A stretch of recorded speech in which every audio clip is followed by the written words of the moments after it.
abriu uma cova e escondeu o dinheiro do seu senhor. Depois de muito tempo, voltou o senhor daqueles servos e ajustou contas com eles. Então, aproximando-se o que recebera 5 talentos, entregou outros 5, dizendo: Senhor, confiaste-me 5 talentos, e eis aqui outros 5 talentos que ganhei. Disse-lhe o senhor: muito bem, servo bom e fiel. Foste fiel no pouco, sobre o muito te colocarei, entra no gozo do teu senhor.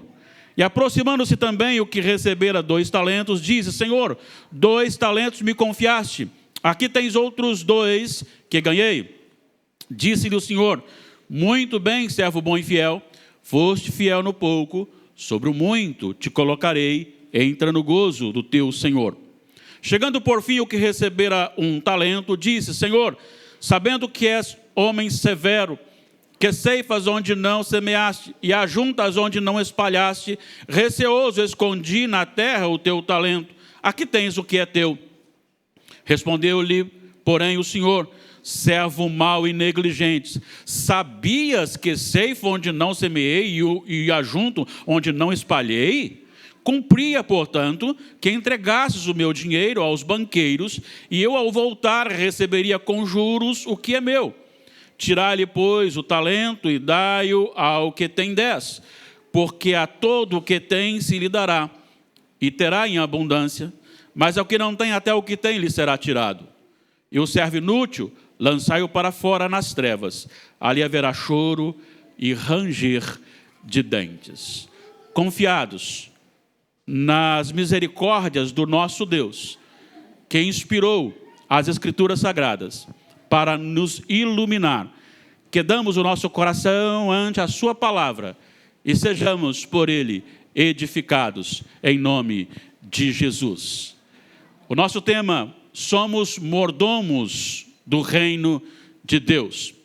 Tudo que nós recebemos, além de ser um grande privilégio, traz consigo também grandes responsabilidades. Quando recebemos a salvação, somos tirados do império das trevas e somos transportados para o reino de Jesus Cristo, a luz do mundo. Colossenses 1,13 diz isto. Temos um novo rei, novo domínio, novo estado de vida, novos e sublimes privilégios e grandes e sérias responsabilidades. Afirmo sem sombra de dúvida, sem medo de errar, que todo crente é um missionário. Todos somos mordomos do reino de Deus aqui na terra. Se você olhar a sua Bíblia, se você voltar aí uma folha, você encontrará o capítulo 24, logo em seguida o 25, o texto que nós lemos. Eu quero só contextualizá-lo para que você possa ver qual é o princípio que está sendo ensinado aqui. Você tem no capítulo 24, falando do princípio das dores, versículos 3 a 14. Depois, os versículos 15 a 28, a grande tribulação. E 29 a 31, falando da vinda do Filho do Homem. Encerra-se o capítulo 24 com 2 parábolas. A parábola da figueira, que encerra dizendo assim: ficai também apercebidos, porque a hora em que não cuidais, o Filho do Homem virá, versículo 44. E depois a parábola do bom servo e do mau, começando no 45, indo até o final, até o 51, que está falando justamente no versículo 50, virá o Senhor daquele servo em dia em que não espera, e em hora que não sabe, castigá-lo-á, lançando-lhe a sorte com os hipócritas, ali haverá choro e ranger de dentes. Ele começa o capítulo 25, ele segue o capítulo 25 com mais 2 parábolas, sendo dos versículos 1 ao 13, a parábola das 10 virgens, também um chamado à vigilância, e ele conta essa parábola que acabamos de ler para a nossa meditação, que é a palavra dos talentos, 14 a 30, falando também do retorno daquele Senhor que voltaria e acertaria a conta. E ele encerra o capítulo 25 com o grande julgamento.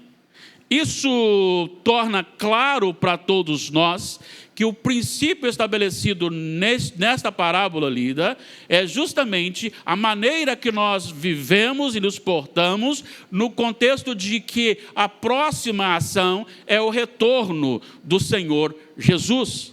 Ele retornará e nós vivemos aqui neste mundo, nesta vigilância e serviços que recebemos do Senhor. O que é uma parábola? Parábola é uma narrativa curta que ensina uma lição moral ou religiosa, usando exemplos da vida real para transmitir ou provocar reflexão e trazer ao nosso coração ensinamento. Normalmente, elas ficam aquém da realidade que se quer apresentar. E a parábola lida, ela é muito interessante porque, como está muito bem explicada, é um homem, um dono de uma propriedade, uma fazenda, e não é pequena fazenda. E ele não é um homem pobre, ele é um homem muito rico, porque o que ele distribui aqui, como está no texto, talentos, a um 5, a outro 2 e a outro 1. Segundo a Bíblia de anotações da Reforma, que é uma Bíblia dirigida como se fosse por Lutero, embora os comentários não sejam todos dele, mas alguns sim, disse que um talento de prata é equivalente a 6.000 denários, e um denário era o ordenado de um dia de serviço. Então o que ele está confiando aqui não é algo pouco, é algo muito, é um homem rico, e esse homem chama aqueles seus servos, aqueles seus empregados, e distribui, confiando a eles a administração dos seus bens, com porções diferenciadas. Um recebe 5, o outro recebe 2 e o outro recebe 1. O texto nos informa que imediatamente os dois primeiros, o que receberá 5, o que receberá 2, saíram para trabalhar, negociar. E eles estavam produzindo, enquanto que o terceiro, que receberá 1, ficando com medo e julgando a autoridade do seu senhor, ele enterra o seu talento. Mas aquele senhor volta, e ali eles têm que prestar contas. O primeiro chega e diz, está aqui o que eu produzi. O segundo, está aqui o que eu produzi. E ambos recebem a mesma sentença ou a mesma afirmação. Muito bom, servo bom e fiel. Foste fiel no pouco. Tanto para o que produziu 5, como o que produziu 2. Foste fiel no pouco, sobre o muito te colocarei, entra no gozo do teu Senhor. E depois se aproxima então o que receberá 1, faz uma acusação, e dentro da acusação, aquele senhor ele retorna em forma de pergunta: você então acha que eu sou isso? Sabendo disso, deveria ter maior cuidado, e emprestado aos banqueiros, e eu receberia o que é meu com juros. E aí entra a sentença dele: ser lançado para fora, lançado para fora. E o termo terrível aqui é: ali haverá choro e ranger de dentes. Eu entendo aqui que esta fazenda, este campo, é o reino de Deus no mundo. O Senhor é Jesus Cristo. Os servos, os crentes, os talentos, o evangelho a ser divulgado, o retorno, o julgamento, as sentenças, salvação e condenação. Eu quero extrair desse texto alguns princípios.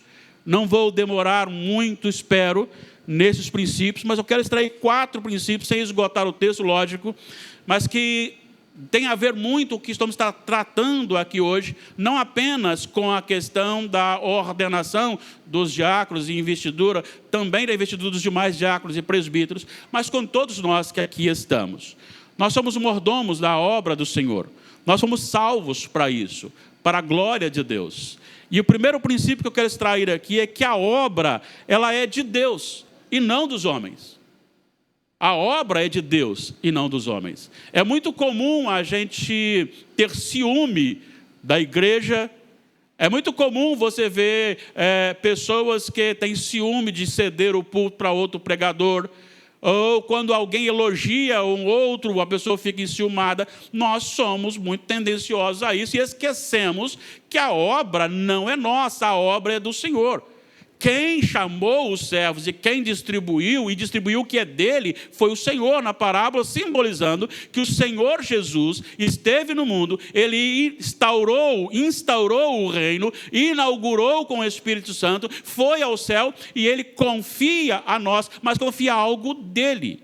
É do Senhor. E quando nós olhamos como mordomos que administramos um valioso tesouro, que é o Evangelho, que é o reino de Deus aqui na terra, isso nos dá duas posições. A primeira, de um grande privilégio.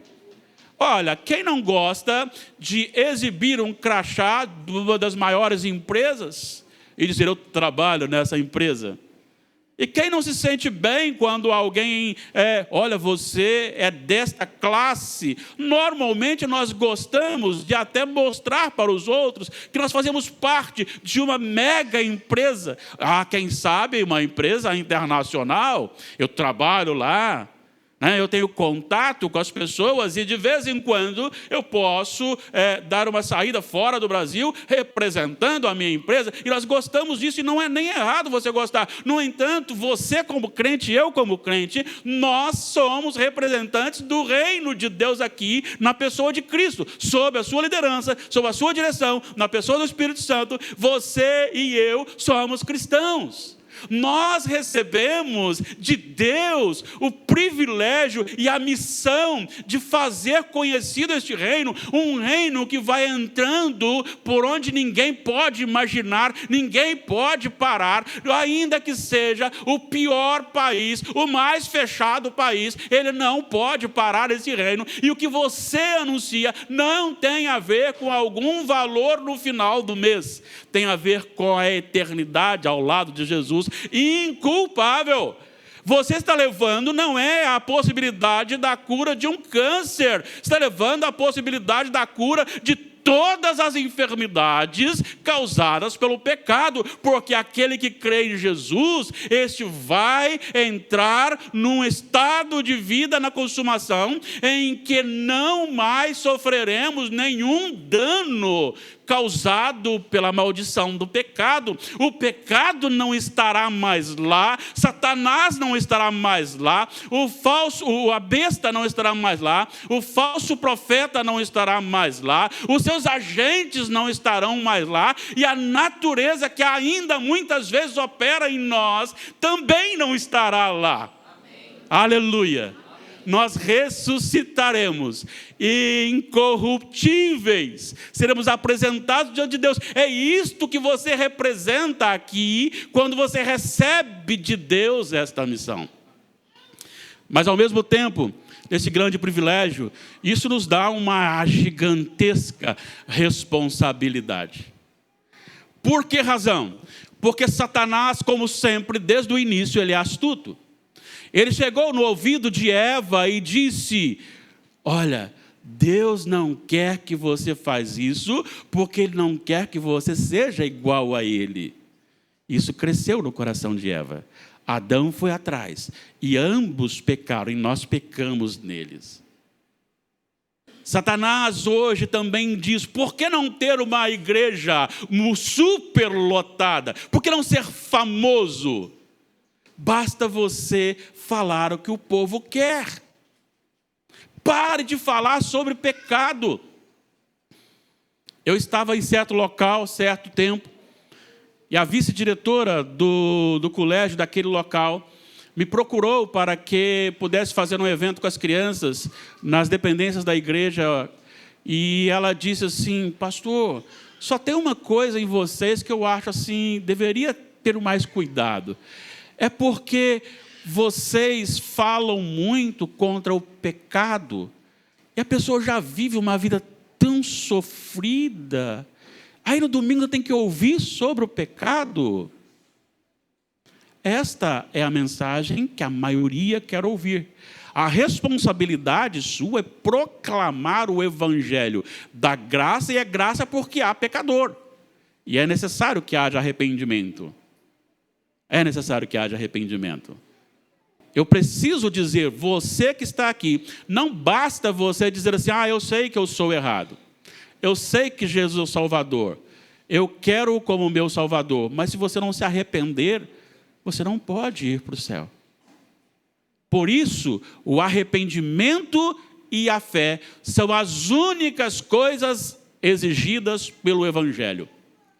A obediência é consequência deste arrependimento e fé. Arrependimento não é uma mudança na atitude primeiro, é uma mudança no coração, na mente primeiro, que alterará a nossa caminhada. Tomaremos decisões diferentes. Então, quando você pensa que a obra de Deus não é sua, você tem o privilégio, tem a responsabilidade. No entanto, é muito comum a gente não gostar. Vamos lembrar de Samuel? Samuel, quando o povo olhou para ele, disse: queremos um rei. Samuel correu para Deus e falou: o povo está me rejeitando. E Deus disse: não tem nada a ver com você, a obra não é sua, é minha. Eles estão rejeitando a mim, não a você. Então, pense nisso. Você, como servo de Deus, a obra é do Senhor, o reino é dele. Você é um instrumento dele aqui. Isso lhe dá privilégio e responsabilidade. O segundo princípio extraído daqui é que Deus é quem determina o quanto cada um irá administrar. Ele chamou os seus servos e disse: eu vou. Foi assim que Jesus fez. Eu estou subindo para o Pai. E ele disse: toda autoridade me foi dada no céu e na terra. Ide, portanto, fazei discípulos de todas as nações. Ele deixa que a igreja viva na sua autoridade e ele nos ordena viver o evangelho. E isso é comissionamento. Mas aqui não está dizendo que todo mundo seria um profeta, que todo mundo seria um mestre, que todo mundo seria um missionário que sai para algum lugar, que todo mundo seria um presbítero, que todo mundo seria um diácono, que todo mundo seria um pastor. Aqui está dizendo que ele chama e distribui, dá 5 para um, 2 para outro e outro para outro. Isso traz para a nossa vida algo muito especial. Primeiro, não podemos querer fazer o que os outros fazem, a menos que tenhamos recebido os mesmos talentos. Eu não posso querer ser você. Eu não posso querer fazer aquilo que você faz, eu não preciso cantar como você canta, tocar como você canta, pregar como você prega, visitar como você visita, sair como você sai. Eu não preciso fazer isso se eu não recebi isto. Talvez você recebeu 5 talentos e eu recebi só 2. Eu preciso entender isso. Também não podemos exigir do outro aquilo que fazemos, a não ser que o outro haja recebido o mesmo que recebemos. É muito comum a gente marcar a vida do outro pela nossa vida. Eu sou aquele que não paro. Nem segunda-feira eu paro. Eu trabalho 7 dias por semana para a glória de Deus. E quero que todo mundo faça isso. Quem se lembra da parábola do semeador? Uma semente cai em bom terreno. E aí produz a 100, a 60 e a 30. Não adianta o de 100 querer que o de 30 produza 100. E nem o de 30 querer produzir 100. Cada um tem que produzir aquilo que ele recebeu e vem de Deus. Em Coríntios, a primeira epístola, o Senhor, na boca de Paulo, diz que o Espírito Santo é quem distribui os dons a cada um como lhe apraz, como ele quer. Isso não quer dizer que um é melhor do que o outro, mas quer dizer que ele confia o que ele quer, a quantidade que quer com a pessoa que ele quer. E é dele que vem. Então, aquilo que você tem, se você tem 5 talentos, não bata no peito, porque não é seu, é do Senhor. Se você tem 2, não se sinta inferior. Se tem 1, não se sinta inferior. Não é seu, é do Senhor. Apenas saiba e glorifique ao Senhor que aquilo vem do Senhor. Não queira julgar as pessoas pelo seu padrão de vida, pelos dons e talentos que você recebeu. Ou não julgue você mesmo pelos talentos dos outros. Apenas desenvolva o seu próprio talento. Terceiro princípio extraído daqui: Deus não exige quantidade, Ele quer fidelidade de serviço. Esse assunto me chama muito a atenção, porque o que recebera 5 talentos saiu imediatamente a trabalhar e granjeou mais 5 talentos. O que recebera 2, da mesma forma, imediatamente saiu a trabalhar e granjeou mais 2. Agora pensa comigo, o que ele recebeu mais o que ele granjeou, deu 4. Não deu nem os 5 que o outro conseguiu granjear, porque receberam 5. No entanto, nenhum nem outro recebeu palavra melhor. Para ambos, fiéis ao Senhor, aquele que trabalhou mais, porque recebeu mais, disse o Senhor: foste fiel no pouco, sobre o muito te colocarei. Aquele que recebeu apenas 2 e não os 5, ele também trabalhou, produziu mais 2, e quando ele volta, ele diz: muito bem, foste fiel no pouco, sobre o muito te colocarei, entra no gozo do teu Senhor. A grande questão é que se você tiver 1000 talentos, se você fizer tudo no reino de Deus, se você se gastar inteiramente no reino de Deus, ainda assim será pouco comparado com a glória de Deus, com a grandeza do reino de Deus.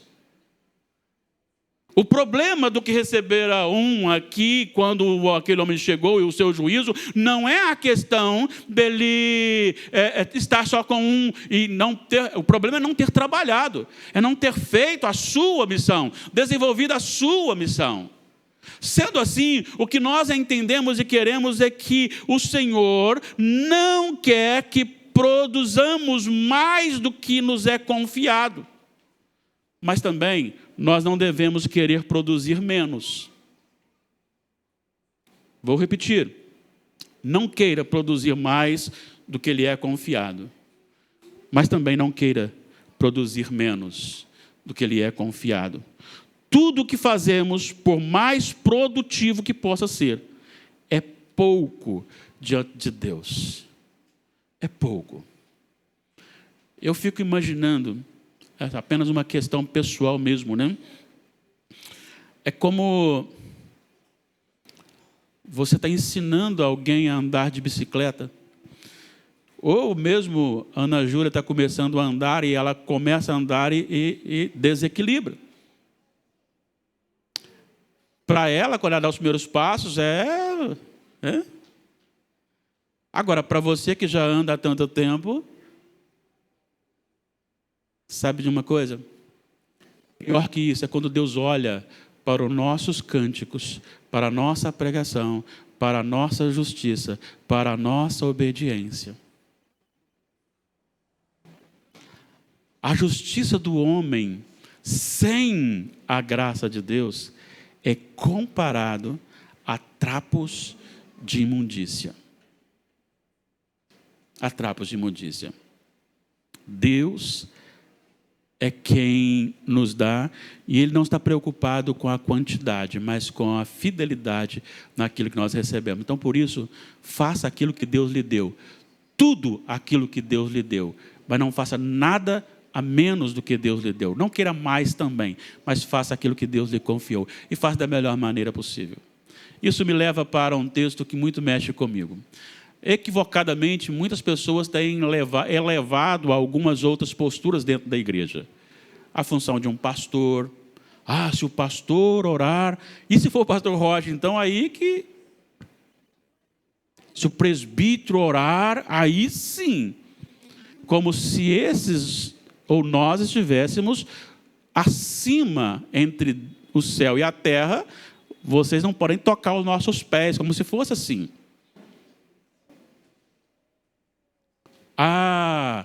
O missionário, eu tenho um grande carinho por aquele que larga sua casa, sua cultura, igreja, e vai para um lugar desconhecido, eu tenho um grande carinho, mas ele não é mais do que aquele que fica e que é fiel a Deus.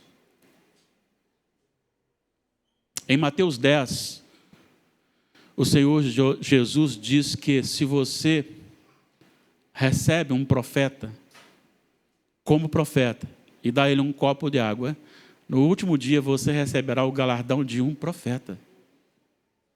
Jesus está igualando a fidelidade, não o que se faz ou a quantidade que se produz. Pense nisso. Quando você recebe alguém, cuida de alguém, você está fazendo a obra do Senhor. Se você faz parte do Ministério do Louvor, eu tenho falado para os meninos aqui, nunca escolham os cânticos em cima da hora. Então vamos cantar aqueles que nós já sabemos. Ore ao Senhor durante a semana. Senhor, eu sou responsável pelos cânticos de quarta-feira, sou responsável pelos cânticos de domingo de manhã, domingo à noite. Senhor, ilumina o meu coração. Professor de escola dominical, não deixe a lição para ser preparada de última hora. Alunos, leiam a lição, estudem a lição, aprendam a vivenciar com alegria e gozo aquilo que Deus lhe deu.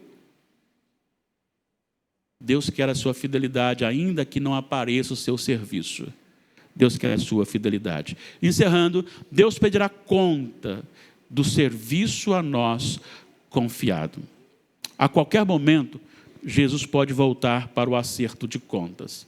Parece que as pessoas se esqueceram disso. Parece que ninguém pensa nisso. E eu fico assim, preocupado. Eu fico preocupado porque a descrição vai ser pior. Mas a descrição é de um povo que fica tentando esconder-se do julgamento, não conseguindo, pedindo que uma pedra caia em cima dele para que ele morra, e não morrerá. E diz o seguinte: é impossível olhar para a ira do Cordeiro. Deus odeia o pecado, e Ele julgará o pecado. Não brinque com o pecado. Deus odeia o pecado.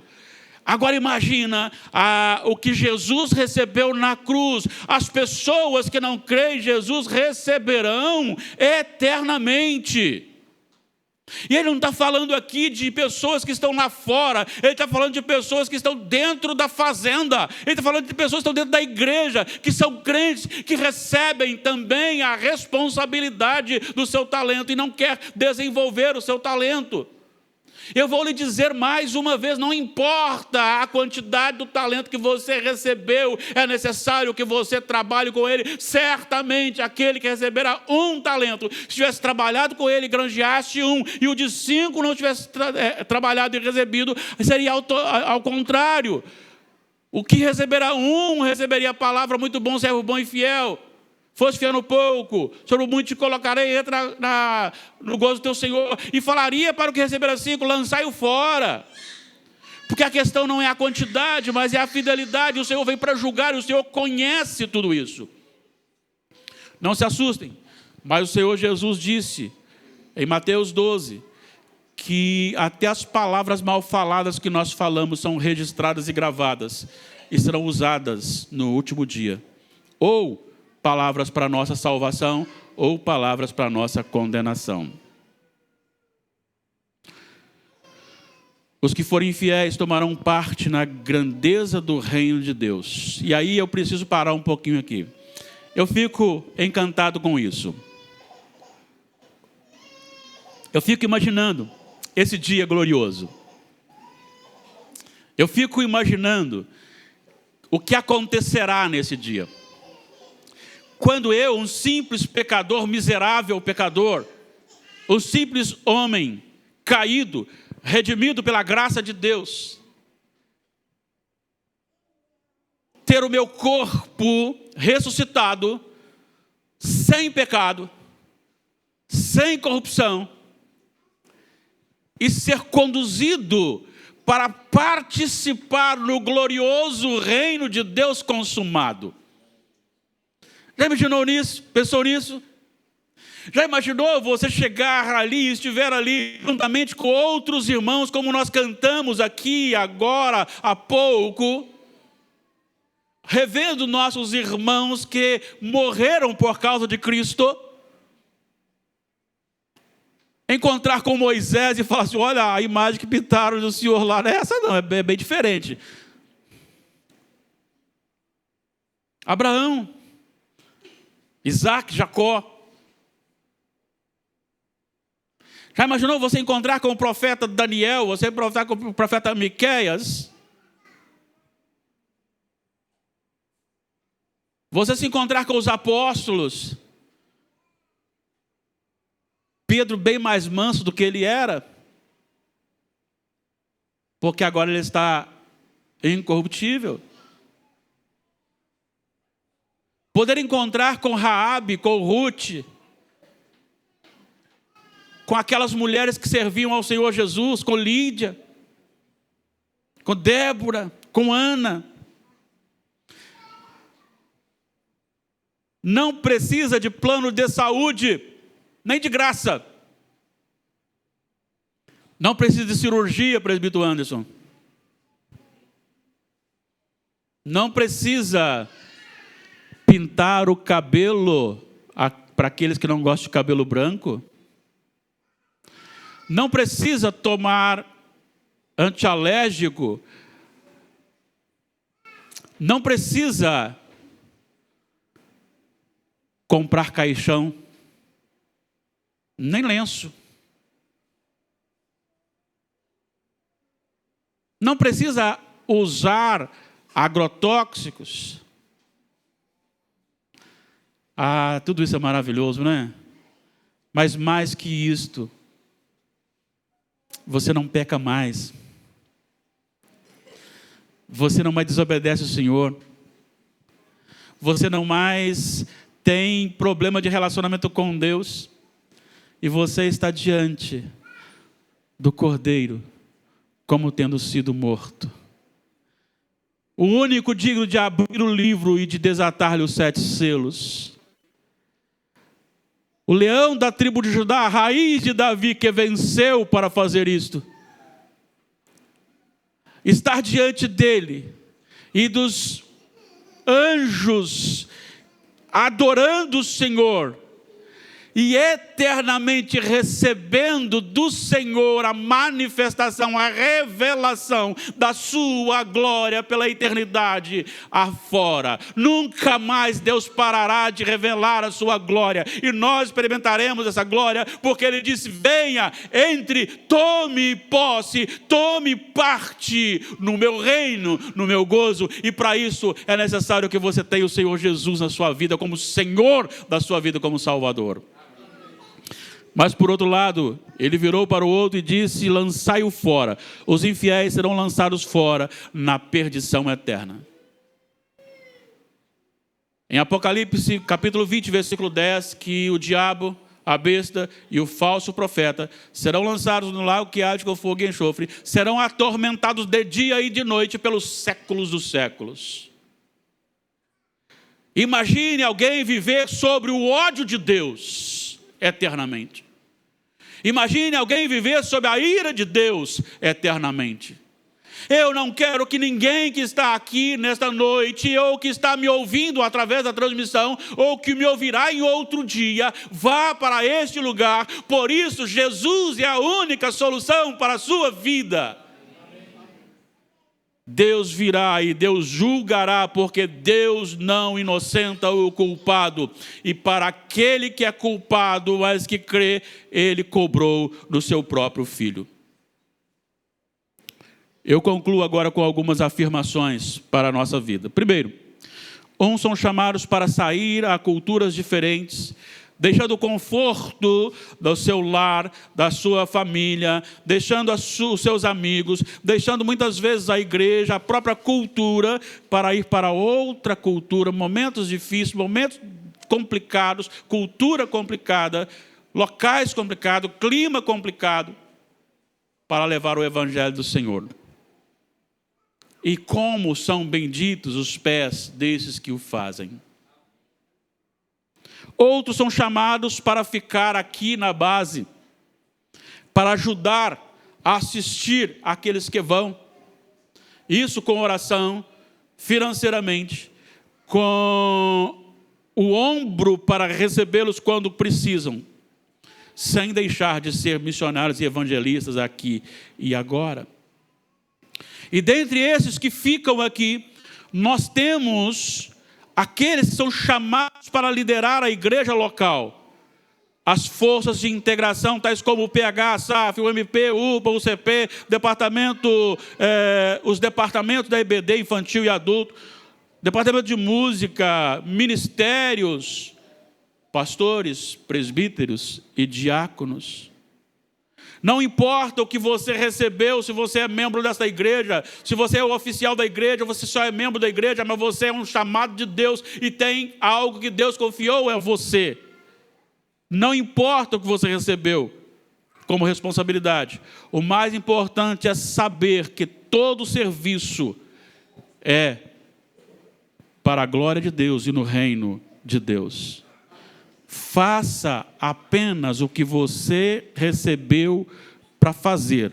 Não queira fazer mais, mas também não queira fazer menos daquilo que você recebeu para fazer.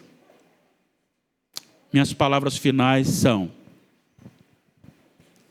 portanto, meus amados irmãos, sede firmes e inabaláveis, e sempre abundantes na obra do Senhor, sabendo que no Senhor o vosso trabalho não é vão. 1 Coríntios 15, 58. Meu querido irmão, você é chamado hoje para executar tudo aquilo que Deus lhe deu. Você sabe o que é.